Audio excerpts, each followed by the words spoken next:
Hello everyone, Chirosakha ধারাবাহিকের আজকের পর্বে দেখতে পারবেন মিটিল বলে যে আজকে আমি বাড়ি ফিরতে পারবো না তোমার সাথে, রাত্রে ট্রেন আছে। কমলিনী বলে তুমি আবার কোথায় যাবে? স্বতন্ত্র বলে এত গোপনীয়তা করার কি আছে মিটিল, কোথায় যাবে বলো।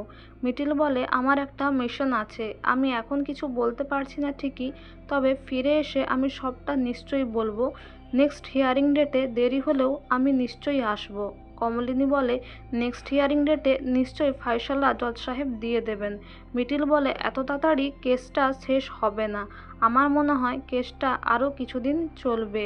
আর তাছাড়া স্বতন্ত্র বলে তুমি চিন্তা করো না মিটিল, তোমার কাকিমাকে আমি ভালোভাবেই বাড়িতে ছেড়ে দিয়ে আসবো। মিটিল বলে সে বিশ্বাস বা ভরসা তোমার ওপরে আমার আছে, কারণ পুরীতে যখন কাকিমা হারিয়ে গিয়েছিল তখন নতুন কাকু যেভাবে কেঁদেছিল, খুঁজে বেরিয়েছিল এবং খুঁজে পাওয়ার পরও যে তার যে কান্না, সেটা যেহেতু মিটিল বলে নিজে থেকে সে দেখেছে, তাই সে জানে যে তার কাকিমা সেফই বাড়ি ফিরতে পারবে এবং তাদের দুজনের মধ্যেই একটা আত্মার টান রয়েছে।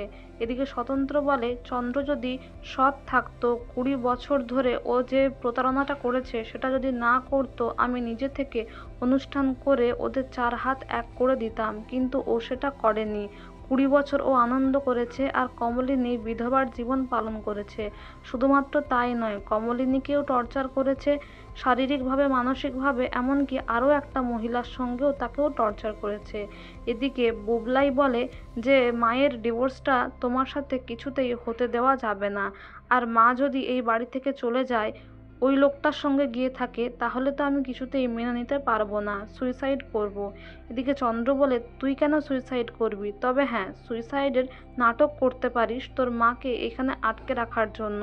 তোর মায়ের কাছেই তো সব টাকা, মানে তোর ওই নতুন কাকুর তো অনেক টাকা রয়েছে, তাই না? এদিকে বর্ষা বলে আমি তো আমার বাপের বাড়িতে কিছু বলতেই পারছি না, কি করে মুখ দেখাবো বলো তো। এদিকে বুবলাই বলে যে আমি এর একটা শেষ দেখেই ছাড়বো, ডিভোর্স তো আমি কিছুতেই হতে দেব না। দরকার হলে, যেহেতু এই সবের মূলে ওই লোকটাই আছে স্বতন্ত্র বোস, দরকার হলে তাকেই সরিয়ে ফেলতে হবে। এবং চন্দ্র বলে তুই কেন কিছু করতে যাবি, তার জন্য তো লোক আছে। তো বন্ধুরা, এই ছিল আজকের চিরসখা ধারাবাহিকের update. Thank you dearest everyone for your valuable time. Thank you so much for watching the video. Thank you.